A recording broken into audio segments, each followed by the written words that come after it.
ဆုံးအနေနဲ့ခေါ်ချုံဝူးလေးနဲ့ရင်ပတ်ပါမယ်ဖက်ပြီးသွားလို့ရှိရင်လက်ကိုခွေးလေးထားမယ်ပေါ့နော်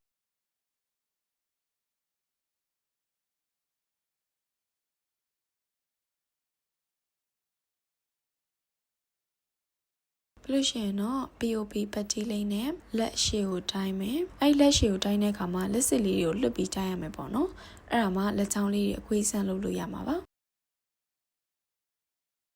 လက်အရှည်ရပြီဆိုရင်အဲ့ဒီအရှည်အလိုက် POP ကို10တက်ကနေ14တက်လောက်ရအောင်ခောက်ပါမယ်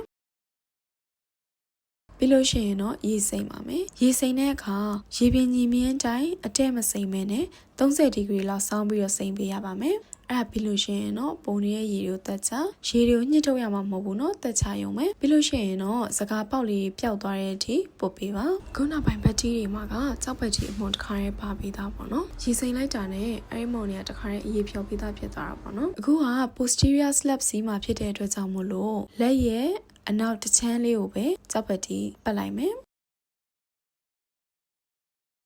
အဲ့အပေါ်ချက်ကနေမှပုံမှန်ပတ်တီးစာလေးကိုပဲပတ်သွားပါမယ်ပတ်တဲ့အခါကျရင်လက်ချောင်းလေးတွေကိုလွတ်ပြီးပတ်ပါမယ်အရင်တင်းကျပ်နေအောင်လည်းပတ်လို့မရပါဘူးကြောက်ပတ်တီးစီးပြီးသွားလို့ရှိရင်ခဏကြာလို့ရှိရင်လက်ကပူလာပြီးတော့လေးလာပါလိမ့်မယ်ပထမတစ်လေးပတ်ပြီးတဲ့အခါမှာအရင်ဆုံးပတ်ထားခဲ့တဲ့ cotton wool လေးကိုပြန်ပြီးတော့ခောက်ပါမယ်။ဘာလို့လဲဆိုတော့ကြောက်ပတ်တီတွေကမာသွားတဲ့ခါကျလို့ရှိရင်အသားကိုလာစူးမှာဆိုလို့ပါ။ပထမတစ်လေးပတ်ပြီးတဲ့အခါလက်ချောင်းလေးလှုပ်လို့ရလားဆိုတာကိုကြည့်မယ်။လှုပ်လို့ရတယ်ဆိုတော့မှဒုတိယတစ်လေးကိုဆက်ပတ်ပါမယ်။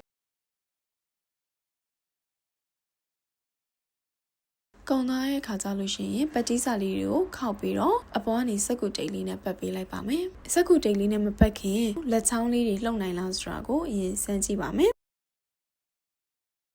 ပြီးလို့ရှိရင်တော့စကူတိတ်လေးပတ်လက်ကိုလိုချင်တဲ့အနေထားလေးတိုင်းထားလိုက်လို့ရှိရင်ရပါပြီရှင်အနောက်ကတော့ဆရာစာသင်ပေးနေရပါဒါ slab လို့ခေါ်တယ်နော် long posterior slab နော် joint တစ်ခု span လုပ်နိုင်ရင် long posterior slab ဖြစ်တယ် short slab ရှိရဲ့အခုက long post slab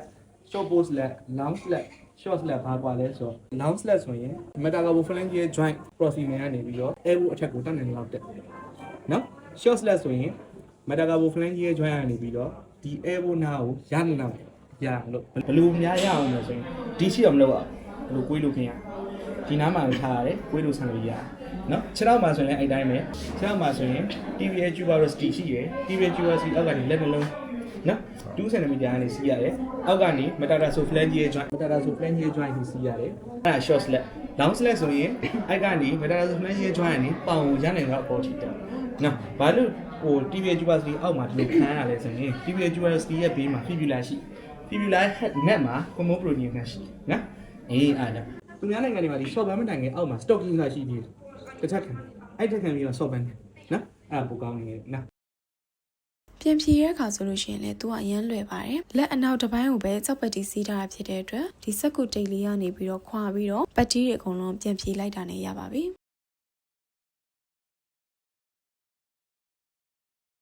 အခုကြောက်ပတ်တီးကနိုင်ပိုင်းလေးပဲရှိသေးတာမို့လို့နည်းနည်းပျော့နေသေးရပါတော့ခုလိုမျိုးဘူးတရရစရာဗီဒီယိုလေးတွေကိုကြည့်ရှုဖို့အတွက် channel လေးကို like and subscribe လေးလုပ်သွားပေးပါအောင်ရှင် TikTok account လေးကိုလည်း like and follow လေးလုပ်ပေးသွားကြပါအောင်ရှင်ဒီနေ့အတွက်ဗီဒီယိုလေးကတော့ဒီလောက်ပါပဲရှင်ကြည့်ရှုပေးကြတဲ့အတွက်အားလုံးကျေးဇူးများကြီးတင်ပါတယ်နောက်ဗီဒီယိုလေးမှာပြန်တွေ့ကြမယ်နော်